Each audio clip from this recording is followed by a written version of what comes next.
This edition of Parallax Views is brought to you by the $10 and above tier supporters of Parallax Views on Patreon. So, with that in mind, producers credit shoutouts to Galen, Matt, Gunnar, Mark, Simon, Alexander, Catherine, G, Tilo, Emilia, Jeremy, Jeff, John, Bert, Brian, Elliot, Michael, Brace, James, Nick, Mersham, Galen, Gareth, Arlen, Bo, Christopher, Michael, Gigadelic Media, Will, Chance, Chase, Dan, Big Bob, David H, Y. Kellerman, Sadeed 13, Kathleen, David, Ava, Bob, The West Bank Robbery Podcast, Jamie, Enoch, Gary, Max, Ishtofer, James, Martin, Matthew Ho, Brian, Nobody, Thomas, and Dano. And now on to the show. Hey there, Parallax Views listeners. As always, I want to remind you that it is you, the listener, that helps to keep this show going. I could really use your support. If you're feeling generous this holiday season, please consider supporting me on Patreon at patreon.com/parallaxviews.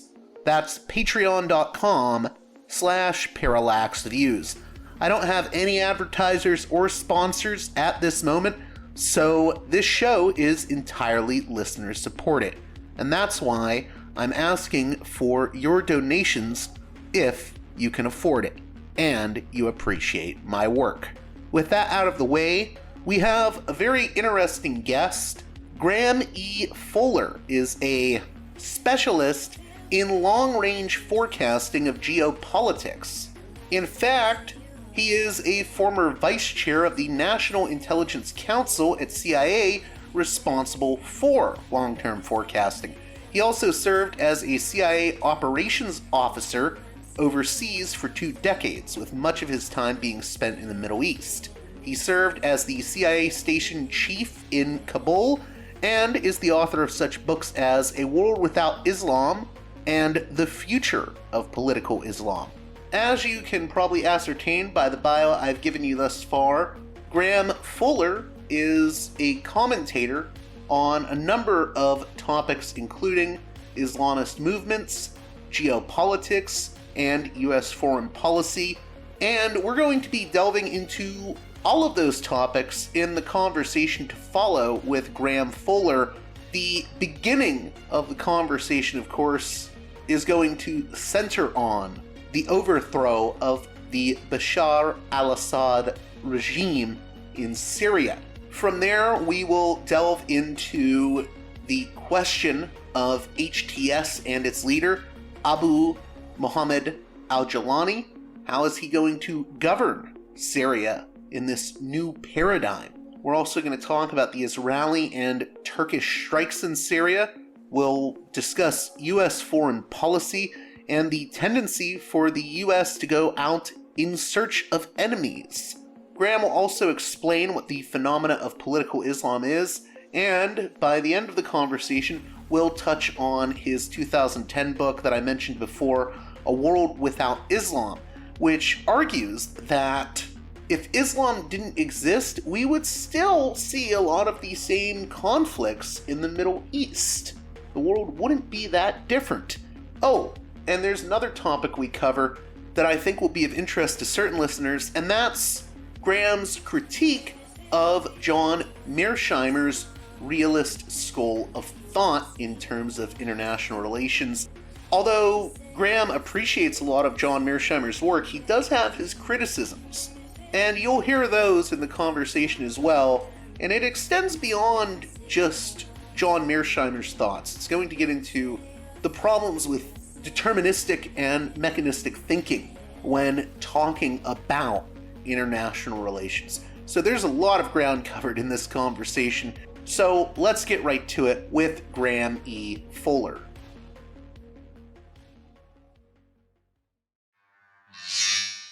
Welcome to Parallax Views, a guest that I'm very happy to have on.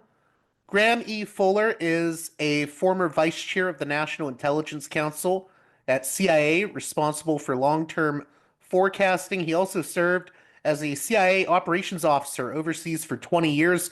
Much of his time in that role was spent in the Middle East. So I believe that Mr. Fuller can offer us a unique perspective and a unique analysis of what has transpired in Syria. How are you doing, Graham Fuller? I'm doing great, JG. How are you? I'm doing well. It's been a crazy few days covering what's unfolding in Syria with the overthrow of Assad. What are your initial thoughts in regards to what has transpired, and what should people be focusing on right now? Well, I think Syria represents one of the most complex geopolitical pictures anywhere in the Middle East or anywhere in the world for that matter, with just multiple players and, 3,000 years of history, which have left all kinds of accretions in terms of different ethnic groups, different religions, different languages, different conquerors, different outside players who want to exploit the situation. So it's pretty complicated to get to the bottom of it, and I'm not sure Washington has ever remotely mastered the situation. So the reason I got in contact with you is I believe you have an article coming out, or it's been published already, that was entitled Damascus, The Dangers of Getting What You Want. And I thought that was an interesting title because I believe that refers to a biblical story. What was your reason for writing this article and using that specific title? Well, I've written lots and lots of blogs over the years. I've slowed down more recently in the last few years, but I just think it's a very apt expression for so many things in life of the problems of getting what you want. And especially in the Middle East, and particularly when I think of what the US has thought it has wanted and what Israel in particular, I think, has thought that it has wanted. But of course, that even applies to many other players in the region, but certainly Russia, Iran, others. But yeah, I mean, it's just a rule of life. You never know what it's going to happen when you roll the dice, and especially in this region where there's so many factors at play all the time. In terms of this question of winners and losers in the overthrow of Assad, I think the common refrain I've been hearing is that Iran, Russia are the losers, US, Turkey, and Israel are the winners. I think I've heard you say elsewhere that that may be true in the near term, but there's other factors at play. Could you speak to that? Yeah, I think it's a quick and dirty summary of what's happened as of now. But I think anybody, especially those who see themselves as winners, quote unquote, like Israel or the U.S., they better be careful before they pocket that victory, because uh, for one thing, we don't know how long it's going to last, and secondly, there are all kinds of pitfalls which which will gradually unfold before our eyes. So that I think celebration might be premature, and that's why I said uh, the problems of getting what you thought you wanted. The situation may turn around and bite us in whatever part of anatomy we think of. What are those pitfalls you're referring to specifically? Well, first of all, the United States over the years has played various games. I mean, I think it's essentially been deeply hostile to any kind of Islamist movement. But over the years, it's realized that given the power of political Islam, that it would be foolish not to be able to exploit it on a periodic basis against states that the United States does not like. So in this case, I think we find some sort of greenwashing of the HTS movement in the hopes that this is played into what the U.S. and Israel had maybe wanted to see. I should also add, I mean, I've been around in Middle East, U.S. and the Middle East politics for a Right. long, long time. I can remember going back some almost 50 years, even before I really was involved in the Middle East directly. The Assad family, Bashar al-Assad's father, who was one of the great early figures of Arab nationalists, Hafiz al-Assad. This family has been on the receiving end of American efforts to overthrow that family and that rule for yeah, I think it's not far fetched to say 50 years. I mean, the Washington viewed the Assads as being allies of the Soviet Union, of being hostile to American interests in the Middle East, as being hostile to Israel. And for that reason, it's undertaken all kinds of feckless efforts to overthrow the family. And at last, somehow or other, perhaps unexpectedly, the unexpected has taken place. But as I said, it may not work out quite the way that Washington has wanted, in particular because we don't know how this particular version of political Islam or Islamism or fundamentalism or jihadism or whatever you want to call it. We don't know how it's going to actually react in the region. So far, it's been playing nice, I gather, in saying the right things. Obviously, they're smart. They don't want to attract the ire of Washington from the get-go.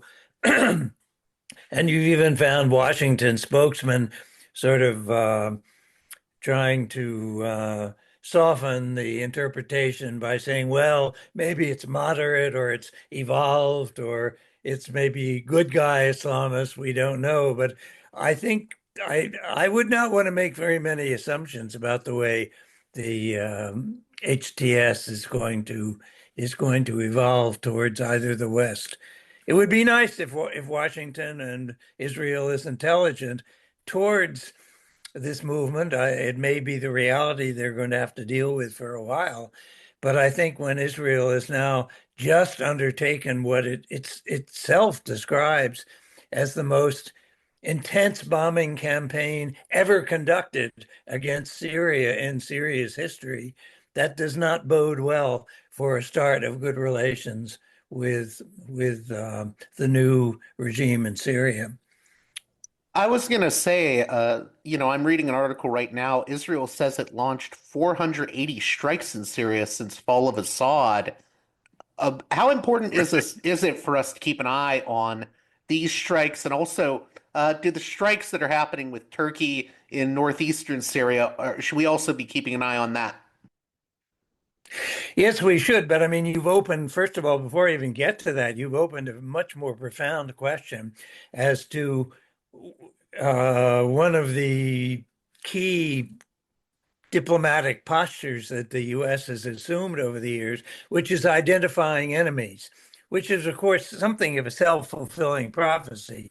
Okay, you can argue that the Soviet Union under Marxism maybe had a bead on the West and on democratic or capitalist societies, but we've been very quick off the mark also to declare China as at the very least, a competitor, and in the eyes of many, a great threat. And if I tell you, JG, that I view you as a threat and potential enemy, you will draw certain conclusions about me as well.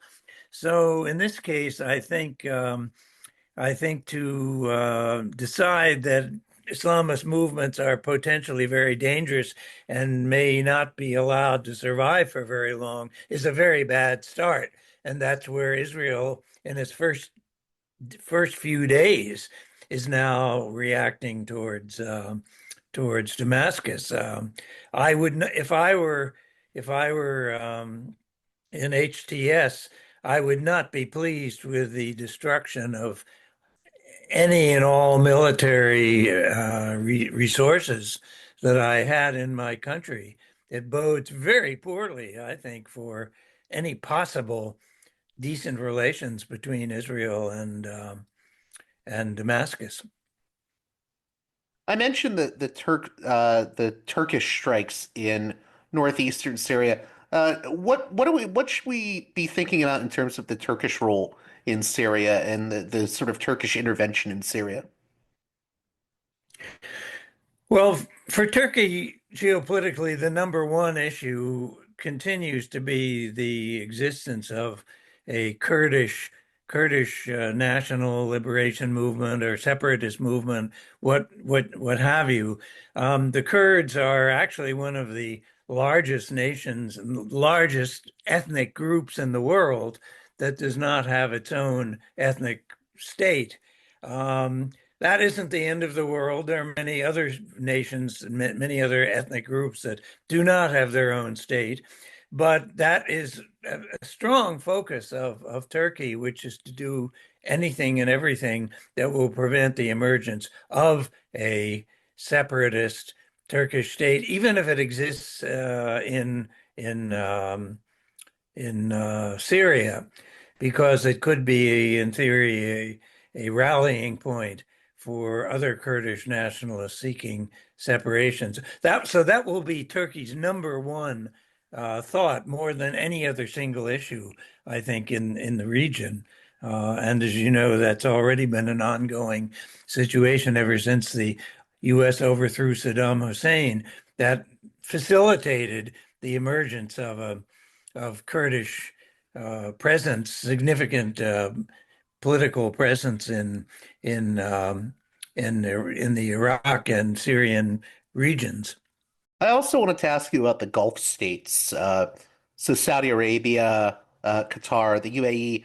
How do they figure into all of this? And what do you think their response is going to be to this massive sort of? I've seen people describe it as a tectonic shift in the Middle East.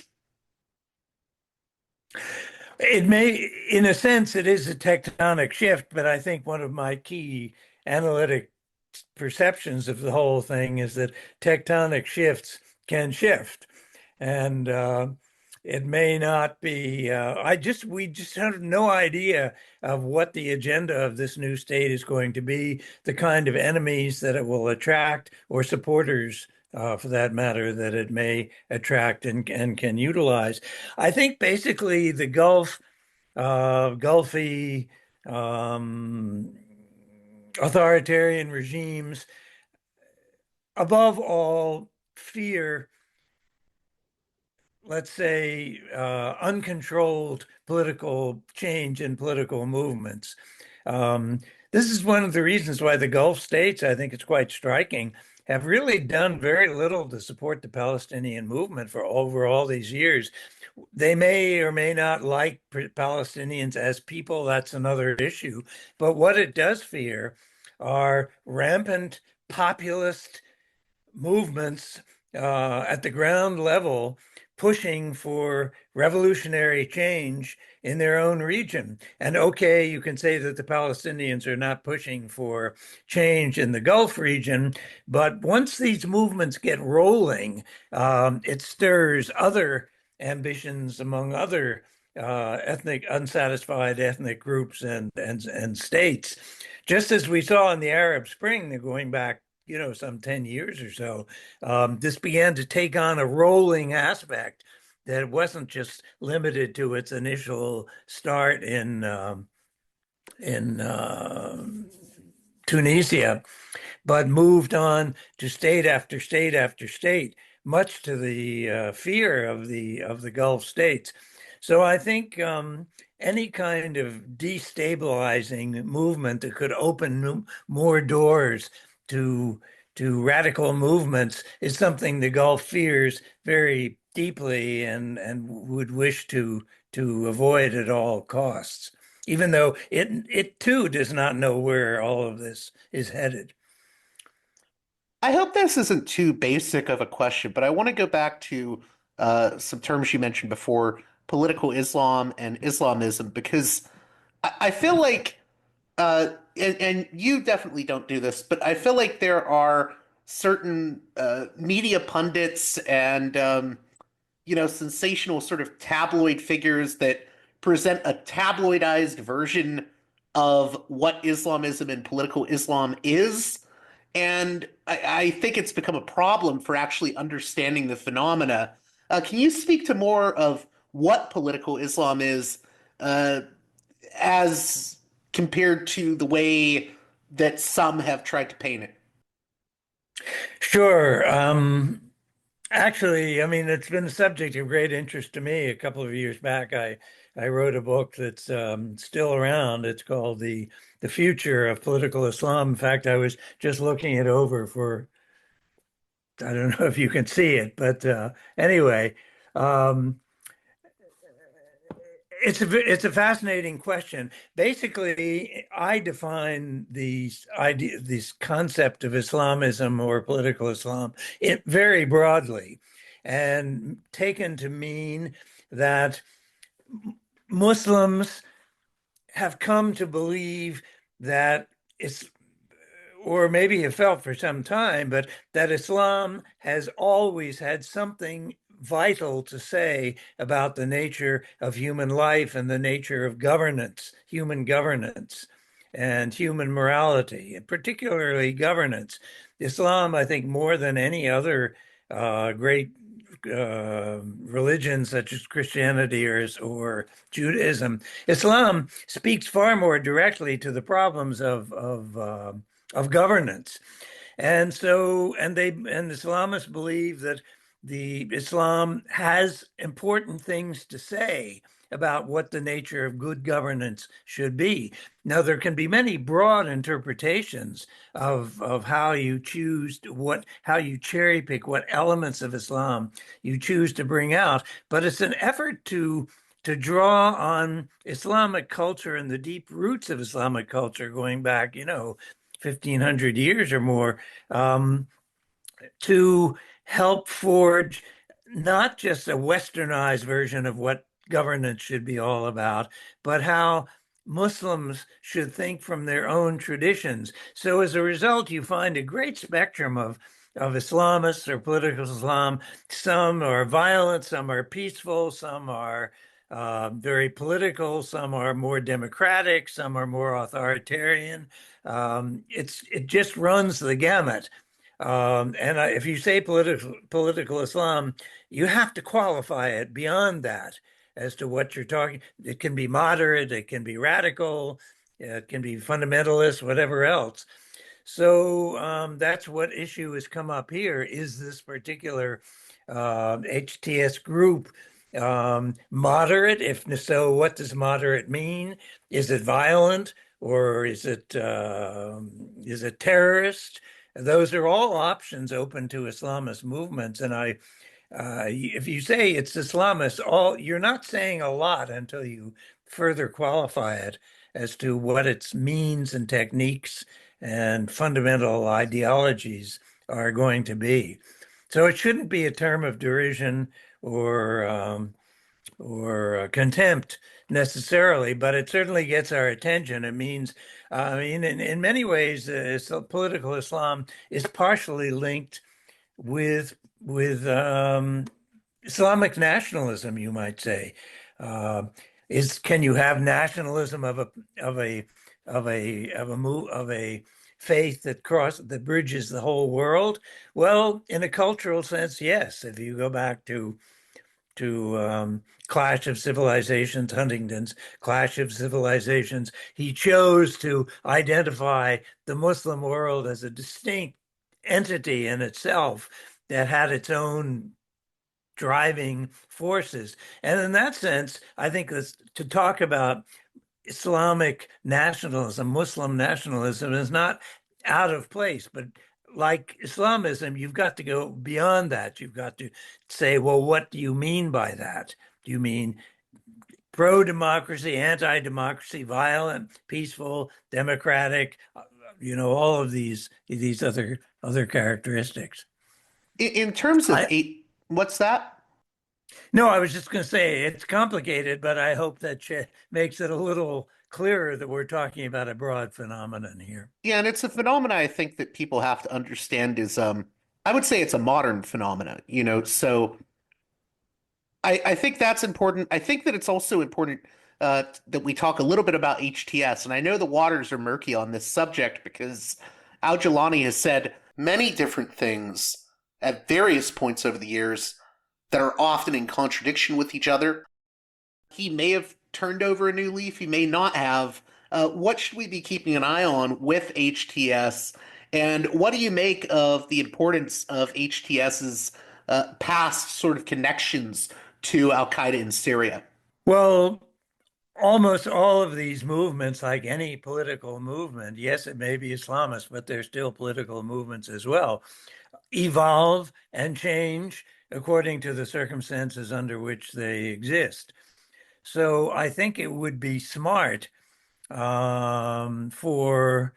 Jolani at this point not to seek to alienate Washington and Tel Aviv from the outset.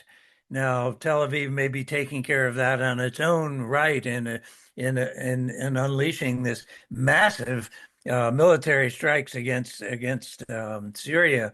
2 or 3 days into the situation, but I think Giuliani at least is smart not to take a strong stance toward anti-Western, anti-democratic, anti-Jewish, anti-Christian, anti-anything until he has a chance to establish himself. Now, it may be that he's learned a good bit from the history of Islam, political Islam, and around the world. So he may be indeed decide. There were signs in his brief administration of the city of Idlib that he indeed seemed to be, one, a fairly decent administrator, and two, reasonably tolerant towards other religions, which Islam has never been hostile in theory against either Judaism or Christianity. So it's a form of Islam to say that yes, we accept and are willing to live and coexist with Christians and Jews. So anyway, at the start, we see some hints of what he might do, but he himself is learning. Will Israel, how will Israel, which I say, as I've said, I think got off to a very bad start just these last day or two, but we don't know where he will head, and I think it's malleable.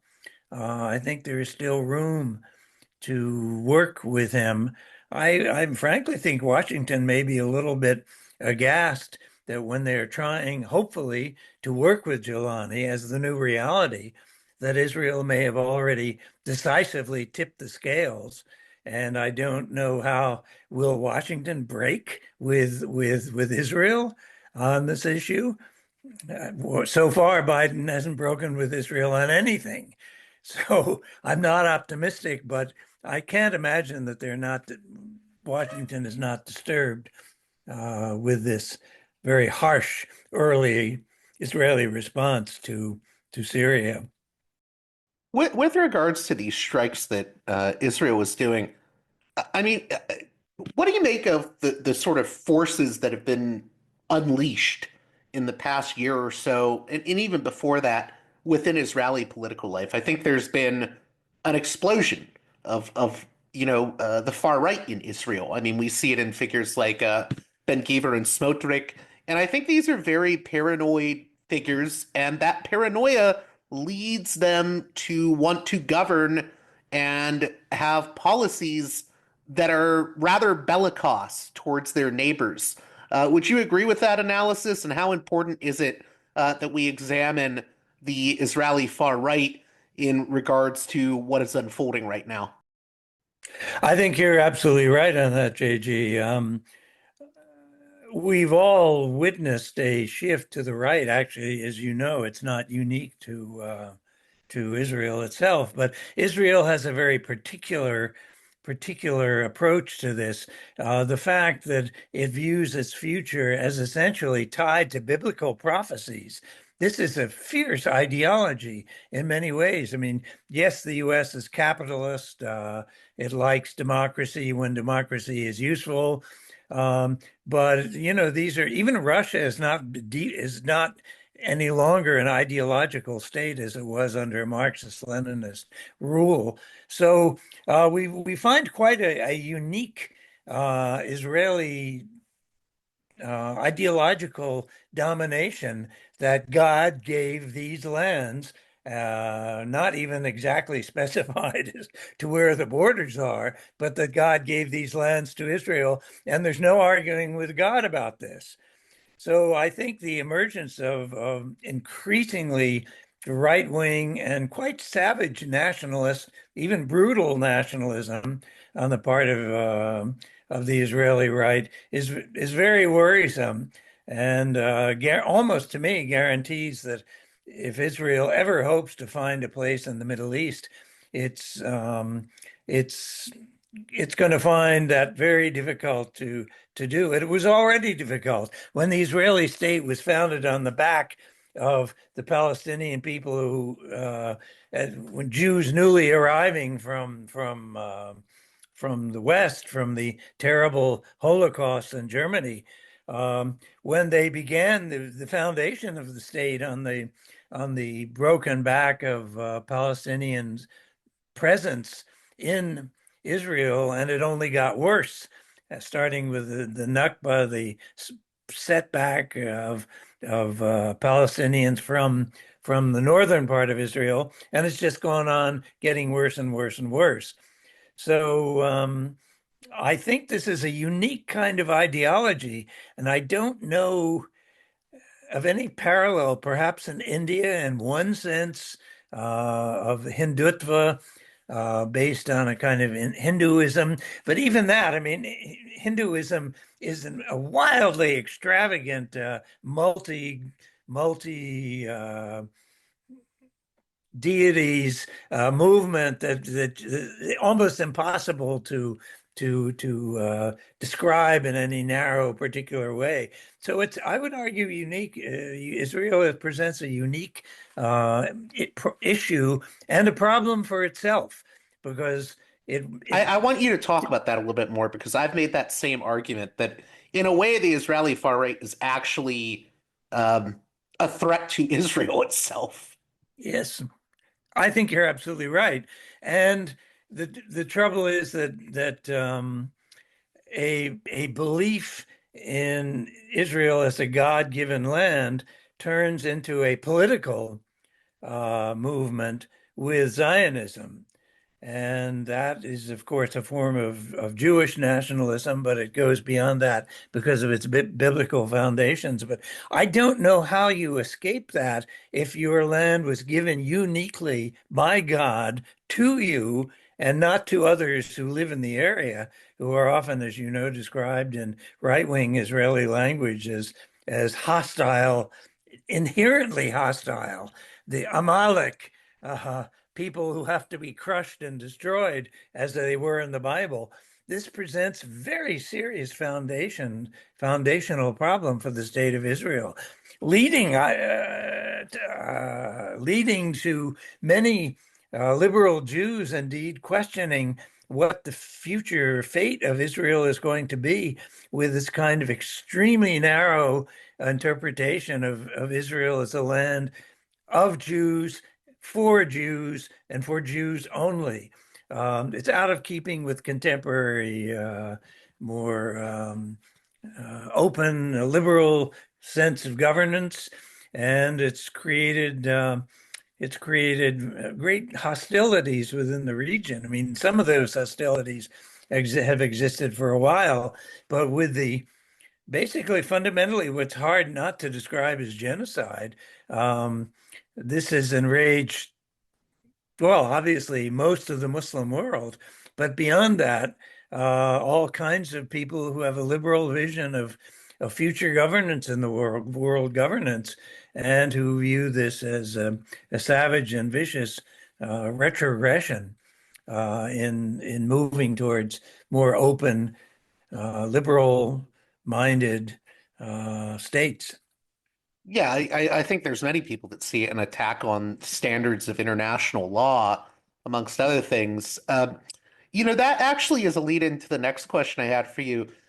I see a lot of triumphalism right now, both in the US and I think you see it in Israel. I don't know if you saw Netanyahu's speech about Assad's downfall, but there seems to be this triumphalism. And I'm interested in hearing your thoughts on that because you specialize in long-term forecasting.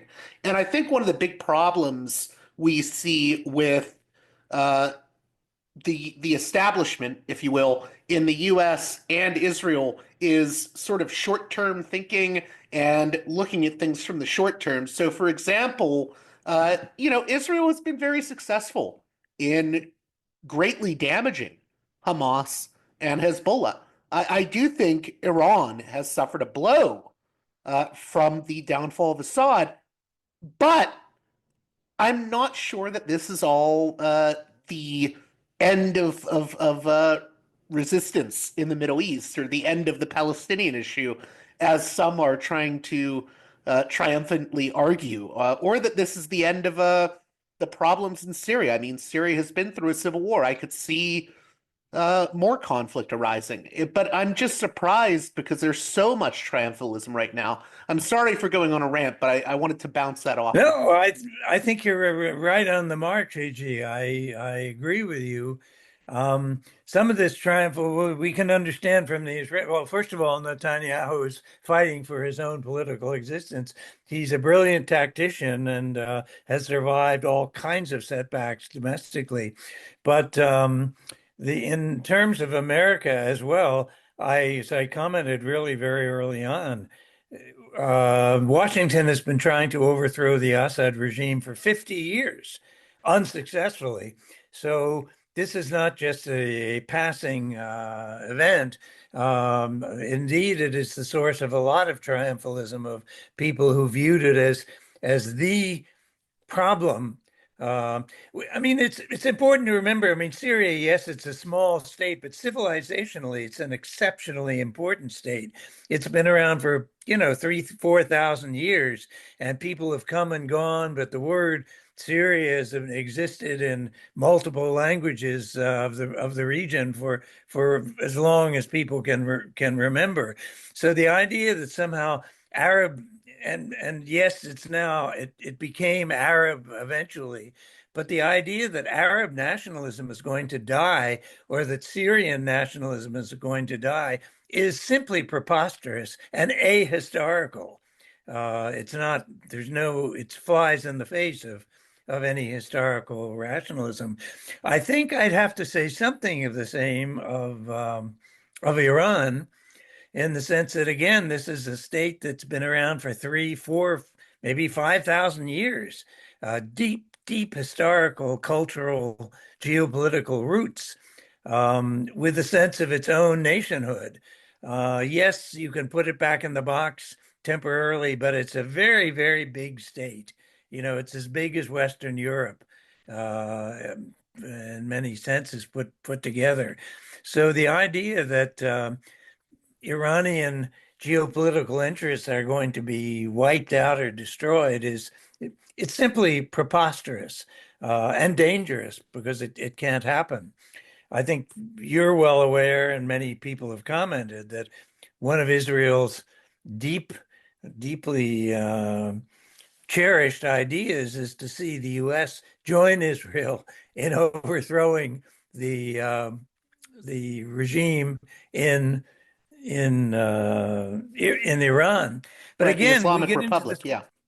Yeah, the Islamic. But again, you get into this question of can you ever overthrow deep issues that are deeply rooted? I don't want to say that the Islamic Republic in Iran is the nature of Iran forever and ever, but it is Shiite. That's a deep historic roots of it. It has big geopolitical interests in it. It thinks geopolitically. It's been deeply involved in all of these things.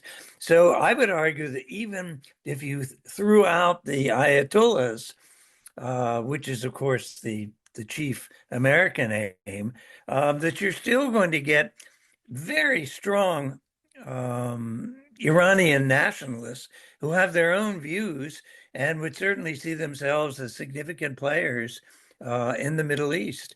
Maybe a little easier to deal with, but a major geopolitical force. You can't dismiss these things. You can't cancel history. You've talked a lot in your articles and in interviews about sort of these historical realities that are often inconvenient to certain players that are lying hidden just beneath the surface. In terms of Syria, what are the biggest of those historical realities that are lying beneath the surface of things?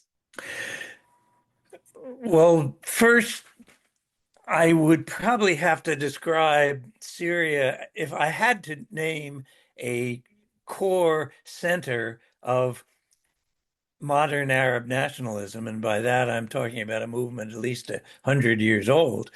But the core center of Arab nationalism certainly would have to be Syria, possibly elements in Iraq, off and on elements in Egypt, but but on a concentrated basis, Syria is really the heart of Arabism, linguistically and elsewhere. So I think to the idea that we can dismiss these foundations of Arab nationalism is simply a pipe dream, and it's going to come back in one sense or another. And Arabs, over the past many hundreds, if not thousands of years, have come to view themselves as a coherent ethnic and civilizational group that has very much influenced Islam throughout the rest of the world. So you're talking about taking on a deep civilizational structure. And as I said, you can't cancel that. You can crush it, which obviously builds resentment.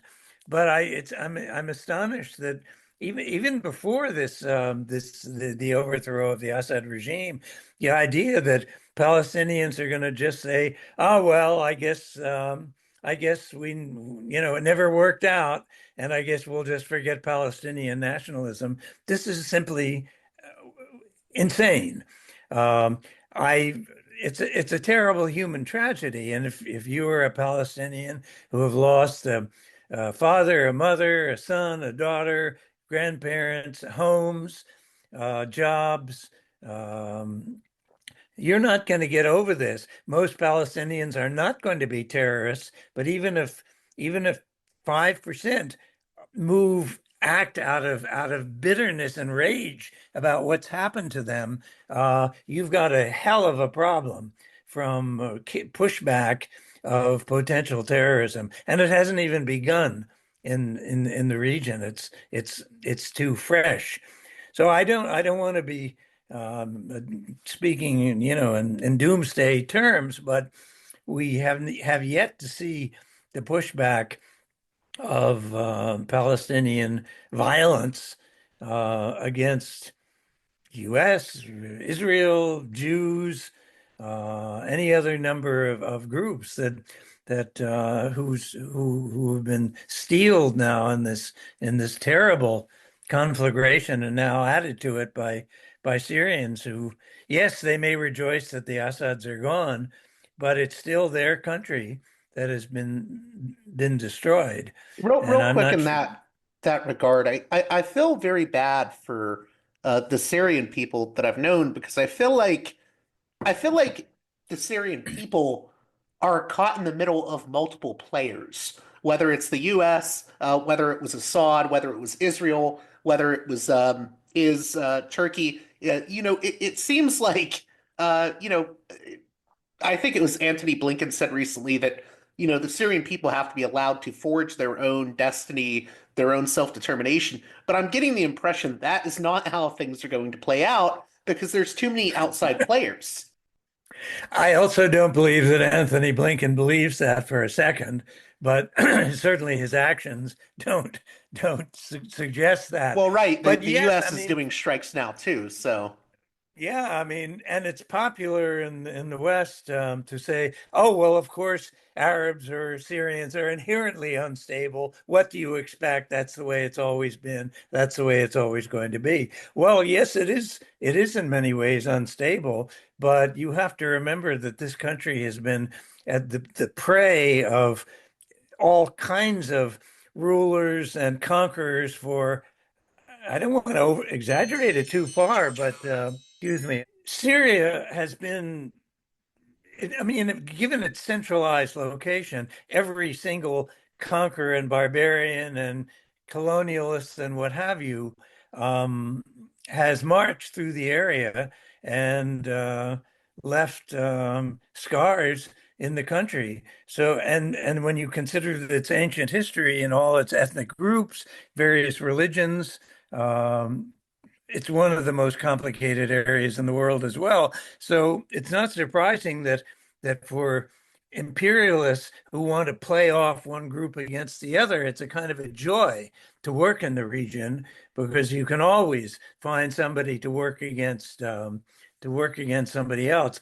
But so I think it's a terrible mistake to suggest that there's something basically wrong with Syrians or their sense of governance. It's just it's a hell of a situation to inherit, and it's far from over. I mean, already we see Israel and Turkey and the U.S.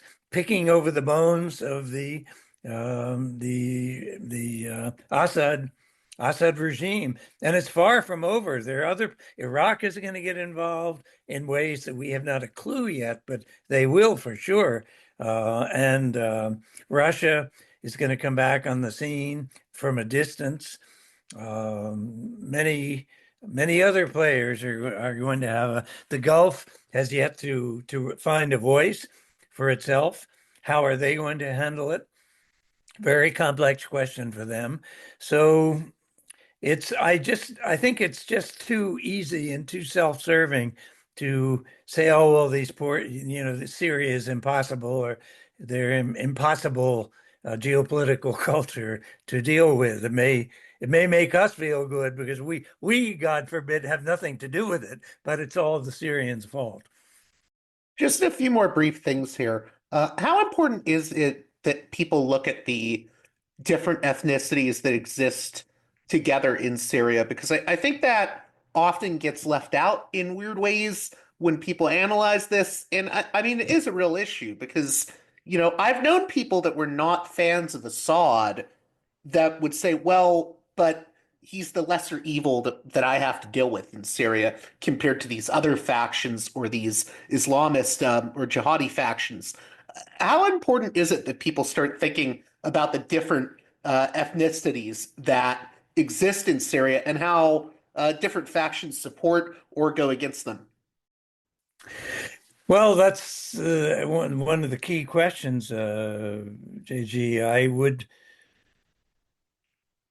For one thing, for all the evils of the Assad family regime, and they ran a very tight ship and often a very ugly ship, not as bad as Saddam Hussein, but still not good.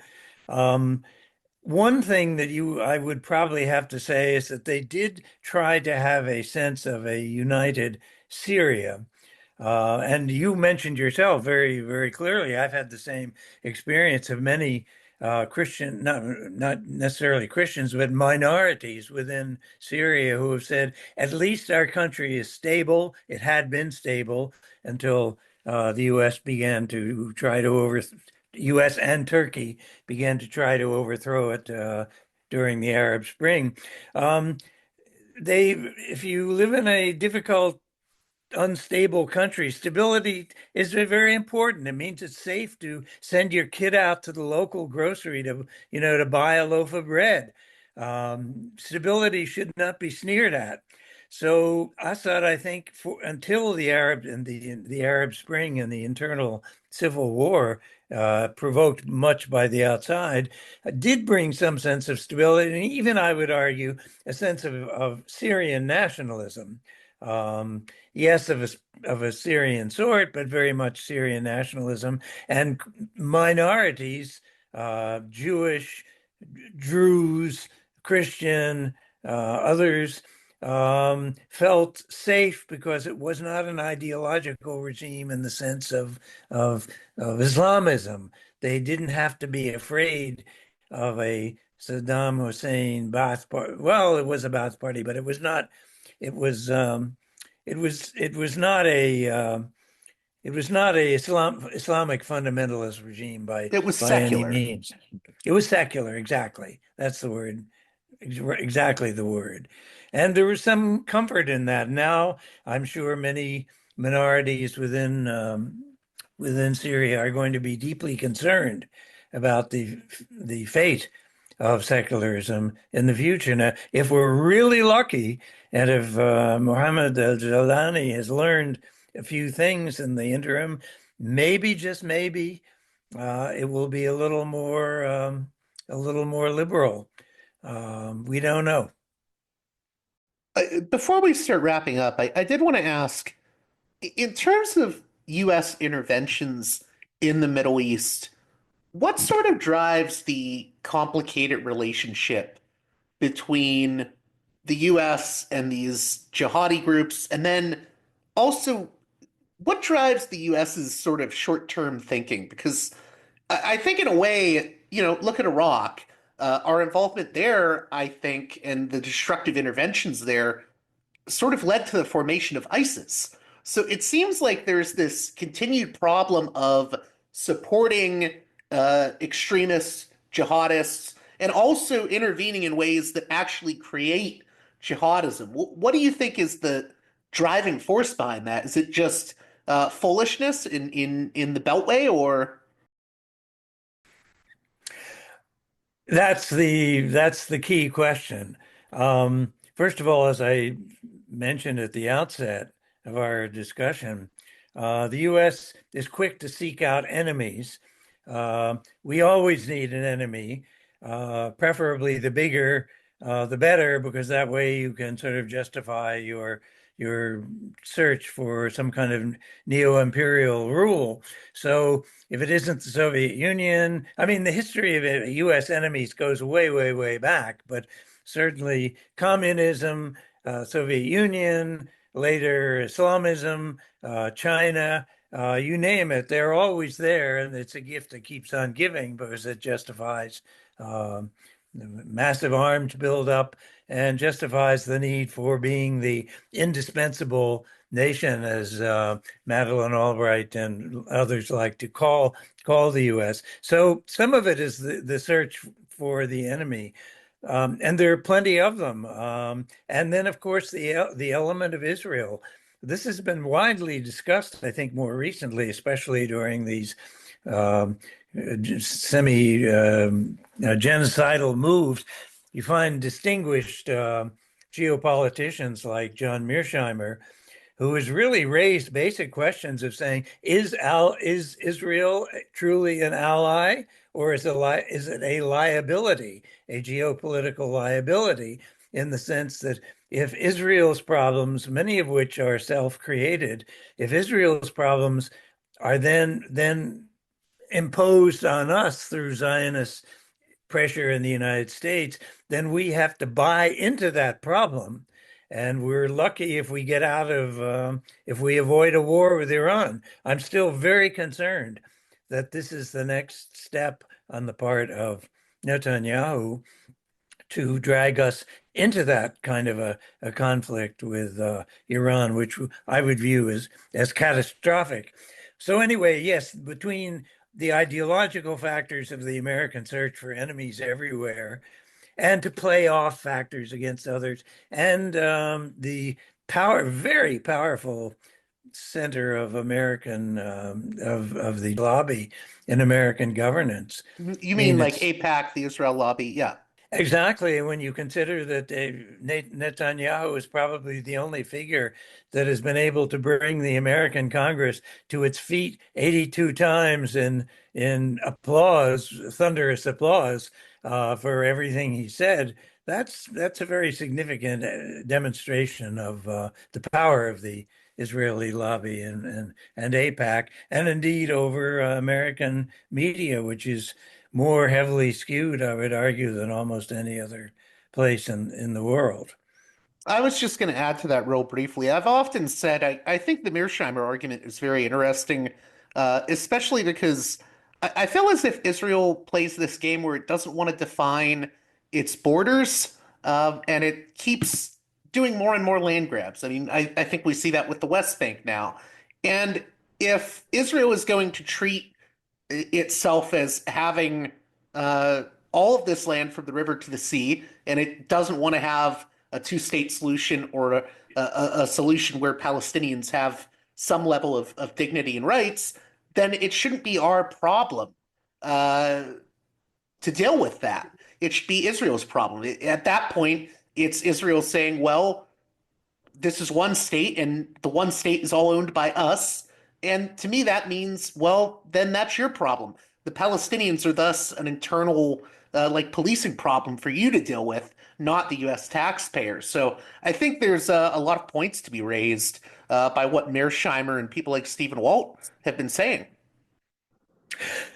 Yes, I agree. But of course, it's easier said than done. I mean, you're right, absolutely right that one of the problems with Israel is it's the question of its borders, and only God knows, and I mean only partially facetious, as to what those ultimate borders are going to be. Um, and as you know, when you push your borders up to a state that has become is hostile or has become hostile because you've moved up to its borders, then you've got to protect those borders, and you're constantly pushing those borders ever further. I would hope that the US is wise enough, and Trump just might be smart enough to recognize that in getting involved with Israel in a war against Iran would be a very, very dangerous step. But What makes you think that out of curiosity? about Trump Yeah, or like about why it? do you think Trump won't pull the trigger on a war with Iran, or may not? Well, he said as much. He's a very mercurial and unpredictable individual, but he has basically said he's I don't know if he used the expression, but he wants to be a man of peace. He wants to bring peace to the region. That would be his claim to fame.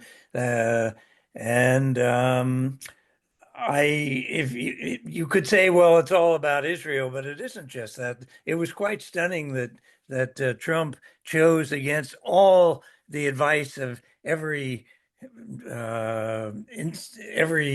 locked in bureaucracy in the State Department, chose to go off and talk to Kim Jong-un. Not once, but three times, in the hope of being able to pull off some kind of a rapprochement with North Korea. I think that was extraordinarily bold and visionary. It didn't work out, at least at the time. These things don't happen overnight.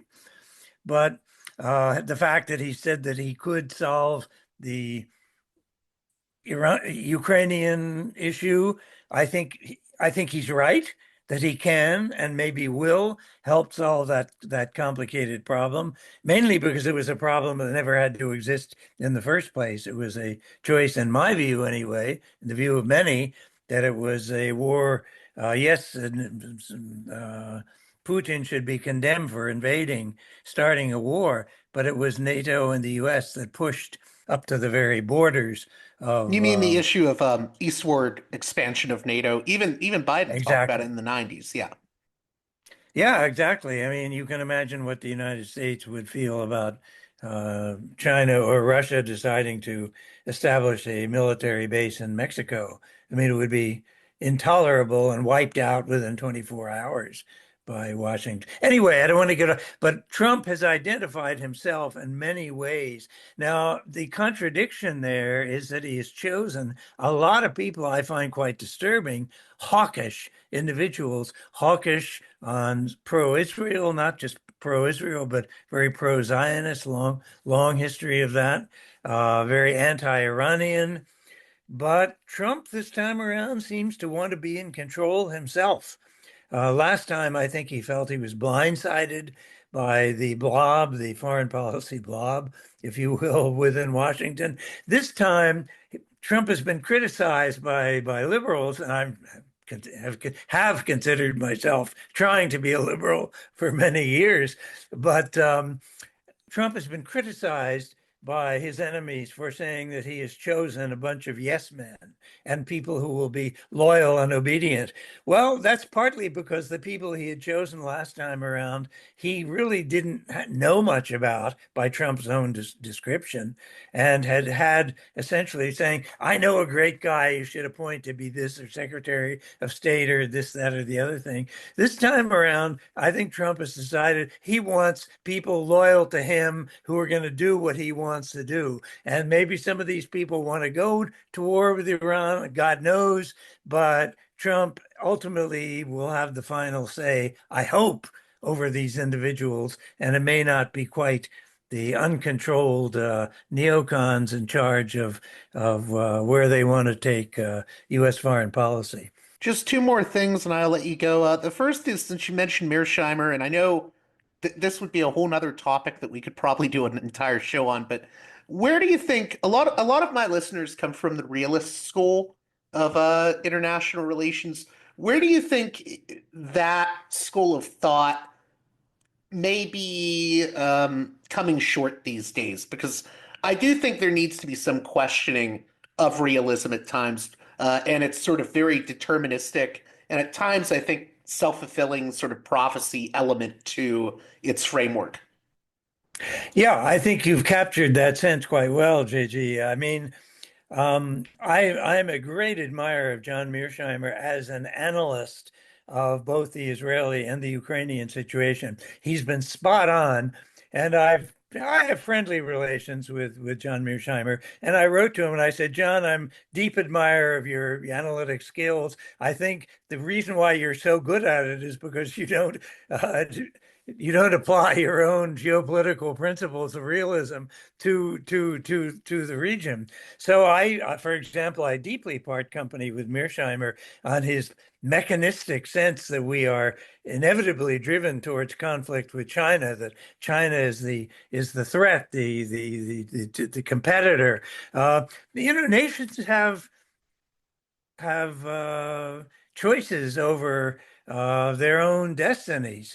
Nations have been gone back and forth between enemies and friends over the years. I mean, Britain and France were enemies. France and Germany were enemies. Russia and China were enemies. I mean, you can name any number of states, but states do have some degree of their own choice and autonomy over their political decisions. So if you say China is my enemy, then I guess China will be your enemy, and China will get the message and decide, well, I guess we're going to be your enemy and we'll have to act accordingly. But I part company seriously with Mearsheimer on a mechanistic way that this is a big power and that's a great power over here. So automatically they're destined to clash. Do you think there's also an issue with I think at times realism, it's a school that views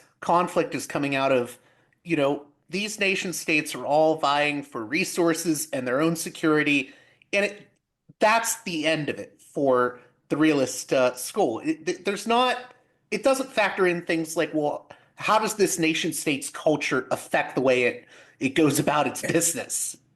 Exactly. I think Mearsheimer largely ignores, although beneath the surface, I think he sort of gets it, but largely ignores in his pronouncements the elements of political culture. And that, to me, I mean, during my many years of working on long range forecasting, and even to this day, I lay very considerable influence, emphasis on political culture and culture in general in the determination of the way states think and react. And I think one of the greatest failings of the United States, I guess it's a problem of many great power. I mean, the U.S. is almost like an elephant in the jungle. When you're an elephant, you don't have to worry about where you're walking or what you're going to step on. You just walk, and all the smaller creatures get out of the way, and to avoid danger and problems. So I think the United States is sort of used to walking astride the globe and other people getting out of the way. And if you don't get out of the way, God help you, because I'm going to step on you. That sense dies hard. So we've been insensitive to the geopolitical and cultural political cultures of other regions that blind us to how they could possibly think the way they think. We see that very clearly in the United States. I think unwillingness or incredulity that Russia could ever view the movement of NATO right up to its borders as anything other than benign. I mean, this is insane, but I truly think we Americans believe in their own ideology that this is a benign movement to bring democracy to the world. We're great at exploiting democracy as an instrument. It's a weapon. Democracy for Americans is more of a weapon than it is a belief.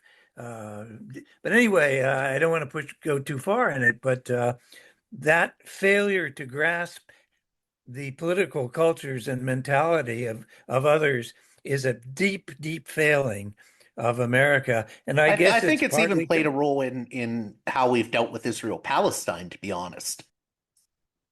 yes. Yeah, yes, yes, except to the extent that we treat Israel, I think, in a quite a different way. Um, Israel is maybe the elephant to the American mouse um, in that situation. But yeah, we when you're number one, I think the number one threat to global stability right now is how to manage the decline of U.S. power. I'm not saying that the U.S. will not continue to be an extremely important and significant player in the world, but that it's going to be the number one, numero uno forever, and calling all the shots. That's on the way out. We can We're already see moving it. towards a multipolar rather than unipolar moment, in other words. But yes, but we are being dragged kicking and screaming in that direction. And the Biden administration is a complete example of this. Biden, I mean, at one point, somebody challenged him on why you were doing something. And he said, "We're the US, for God's sake. We can do what we want." I think that idea is dying hard. And for countries like China or Russia, realize that you've got to be very careful on dealing with a U.S. that feels itself perhaps cornered and at bay and unable to conceive of losing its grip, its total grip on international power. So you've got to be very careful when you deal with a state like that.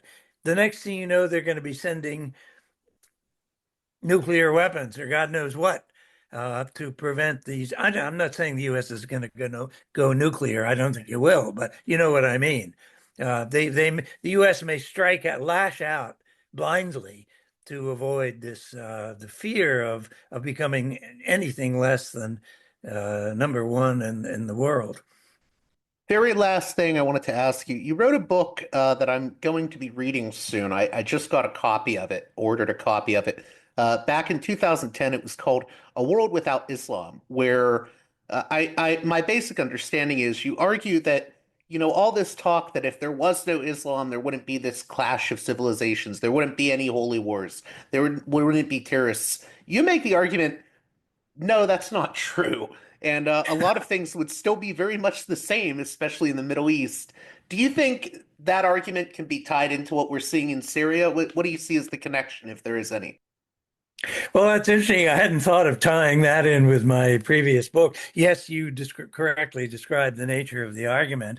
It's essentially the argument that there are basically geopolitical grounds for hostilities and clashes between states. And it's not because if you're inherently Muslim that you're bound to clash with Christians or Jews or Hindus or whoever else. And I set out and across the book how any number of these supposed religious clashes are not really what the issue at hand is. It's geopolitical arguments, and I also I was trying to remove from the neocons this argument of that with the Islamic world we're just bound to clash. It's built into the DNA religiously and otherwise. I think this is nonsense. You can decide that you want to get along perfectly well with somebody that's Islamic or not Islamic. There are good guys and bad guys in every country and every political movement. But it's countries. This goes back to our earlier discussion of the clashes of states. Countries have agency. And there's nothing deterministic about this thing. If you don't want to have a clash, you don't have to have a clash. You can decide not to have the clash. But when you're trying to stay number one, and you're going to fight off all the people biting at your ankles all the time, then perhaps it becomes more ideological. I don't know. Well, I want to let you get going, Graham Fuller, but anything you want my listeners to get out of this conversation in particular? And I hope we can do this again at some point. But is there anything you hope my listeners get out of this conversation, and how can they keep up with your work? There's so much complexity to it that it's very difficult to pull out a single particular argument. But I guess I would make these obviously obvious remark, even stupidly obvious remark, that history is not over, and the triumphalism or desperation on the part of either the U.S. and Israel or Russia and Iran and others it's highly premature. We don't know what Groucho Marx said. It's not over until the fat lady, talking about opera. Opera is not over till the fat lady sings. Yeah.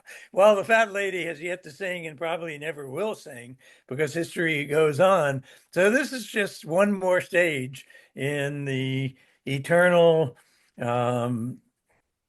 movements of coming and going of movements within history. So I would just say we need to be very careful about not pocketing anything at this stage and being very wary that I think a failure to look at the deeper roots, the deeper geopolitical, geocultural roots of the states involved is a very dangerous mistake because those roots are what are going to come back and bite us in the ass or bite us in the ankle or whatever other part of our anatomy. Americans are not good geopoliticians for the very simple reason that, as I said, if you're number one and you can knock anybody off the stool by choice, then you don't worry about these things very much. If we don't like you, we'll overthrow you. And it's that easy. Well, it's not that easy anymore. And my listeners can keep up with your work at grahamfuller.com, right? Yes, I'm using that less, though. I've got a lot of blogs going way back many years, many of which I discuss these similar geopolitical issues. But I write a lot now for Chaz Freeman on his Salon listserv. Okay, that's great because Chaz is a friend of the show. So I'm sure Chaz is extraordinary. So yeah. Good. Well, thank you, JG. I've enjoyed our exchange. You raised many provocative issues, and there are not answers really to all of these questions, but at least if we get the question, I used to say this when we were doing these long-term forecastings, that we would have to choose what the key questions would be for the study, for the analysis. And I would always say, if we don't get the questions right, we'll never get the answers right. So I think you're well on the way towards posing the right questions. Well, that does it for this edition of Parallax Views. I hope you enjoyed the conversation with Graham E. Fuller. And if you appreciate the work here I do at Parallax Views, please consider supporting me on Patreon at patreon.com/parallaxviews, One more time, that's patreon.com/Parallax Views. And with that being said, until next time, you've been listening to Parallax Views with Parallax Views to Parallax Views with Parallax Views. The way out is not simply to say, don't do it, just to prohibit. It's nothing else. If we don't do it, others will be doing it like crazy. So, we have to confront the problem. But no, basically, I know of the great anxieties, problems, new forms of control, but it's also new forms of freedom. This is why I always emphasize that internet and all this new digital stuff, it's a very ambiguous phenomenon, but it's the field of struggle. New forms of enslavement, but at the same time, new incredible forms of freedom. We have to accept the fight with no nostalgia for old, allegedly more authentic communities or whatever. I'm not afraid. I'm not afraid. I'm not afraid. I'm not afraid.